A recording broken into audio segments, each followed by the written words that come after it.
So the assumption is you're probably emotionally intelligent as well, if that's the kind of person you want. But how are you emotionally intelligent when you got three kids by three different men? Like, where is that emotional? Why didn't you? Anyway, that's it. No, That's like, no, no. Listen, I'm actually going to respond to that piece. Whether it's any positive, I'm going to say something, and I see why now I keep going viral because I keep saying things that I honestly do legitimately believe. yeah, Very, very few women um identify with negative attributes.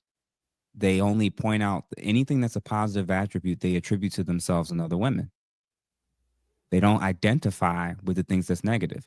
You'll even see this when they go on a date with a guy and the date was boring.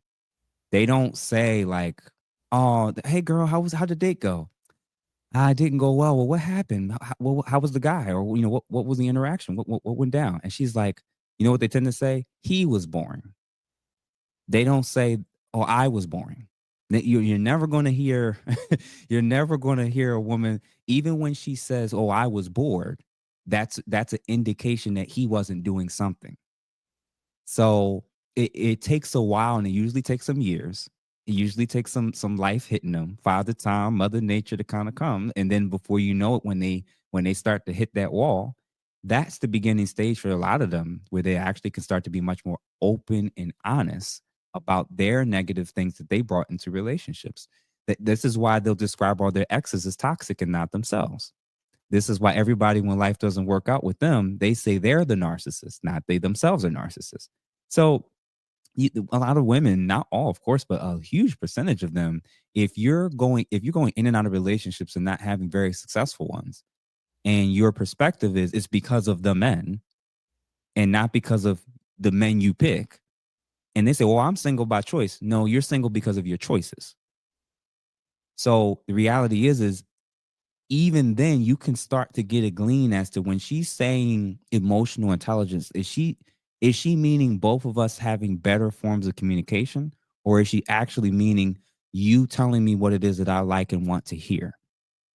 And that you listen to me whenever I want to talk about anything, even if it doesn't mean anything or if it's not even true. Like that's when you start get asking enough questions and listening enough, and then seeing how they judge interactions with other people, you get to a place where you start realizing, man, y'all, a lot of y'all are a lot. There's a reason why a lot of y'all are struggling in your 20s and 30s and potentially 40s, and you can't say it's the whole other male species.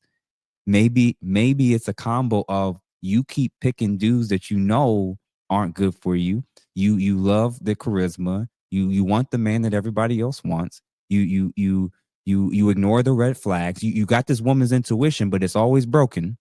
How do you have multiple kids by multiple men? You go into Planned Parenthood left and right because it's Tuesday appointments left and right, but this is woman's intuition, like between emotional intelligence, narcissism, woman's intuition, all these talking points don't really mean anything if your outcomes don't reflect that you have those things.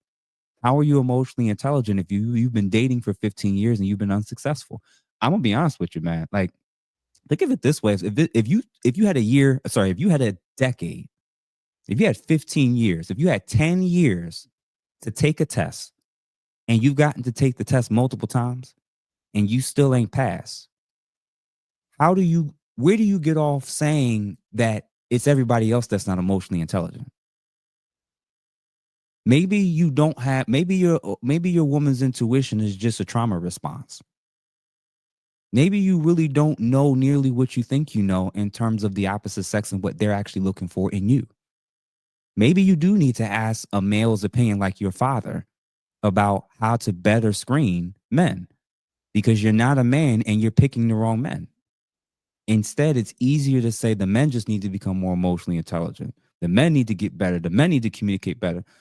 Well, maybe you need to understand how men communicate. Maybe your mate selection strategies is trash, and you need to be much more open to the possibility that you don't know what you're doing. I've never seen like, only in dating can you get away with getting all the wrong answers and think that you're still the expert and right. If you were supposed to have arrived an hour ago and you've been driving for 10 days to still get to the destination that you didn't get to, you don't get to say that you know where you're going or what you're doing. So it's when I say these things, it's not because it's a little crass, it's a little funny, but I'm actually more serious about the concern of what ladies are doing to themselves through this process. They're hurting themselves. They're destroying and wrecking their emotional health.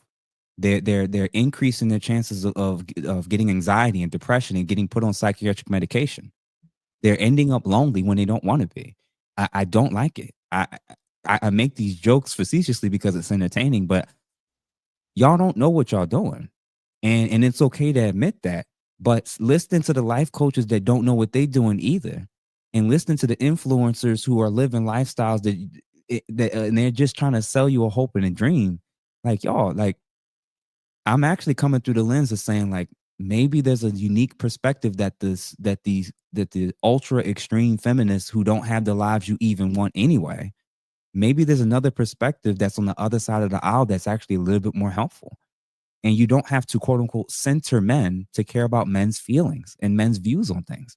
Because when you don't care what men want, that's how you end up alone and ran through.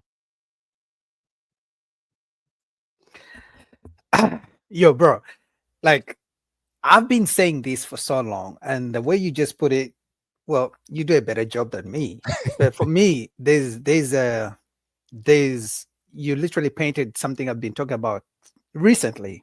I'm like, imagine a woman is approached, for all purposes of being legal. A woman is approached from the time she turns 18. So you're telling me right now you are age 45. So you have had different men, tall men, rich men, broke men, street dudes, good dudes, bad boys, nice guys, church guys, all types of different men approach you from the time you were 18 to the time you were 45. And you couldn't find one single nice guy, one single good guy. So I always tell guys, and my message is probably different from yours. So I've been telling guys that recently, when you meet a woman, and I'm talking about age 30, 35 and onwards, chances are everything you're going to do for her, she has met a guy who did the same exact things for her. Maybe she met a guy who's richer than you. She met a guy who's taller than you. So ask yourself, how come she couldn't keep those guys? And what makes you think she's going to keep you? Like, what do you think are you going to give her $100 million? You think that finally she's going to want you? Ask yourself, if this woman has been dating for 20 years and she couldn't find one good guy, and you think you're going to be the Prince Charming? And then I hate when they keep asking God to send them a good guy. And I'm like, do you think God is dumb? God is just going to keep sending you good guys. You misuse them, you dump them, and he's just going to, he has a store for you of good guys he's going to keep sending you.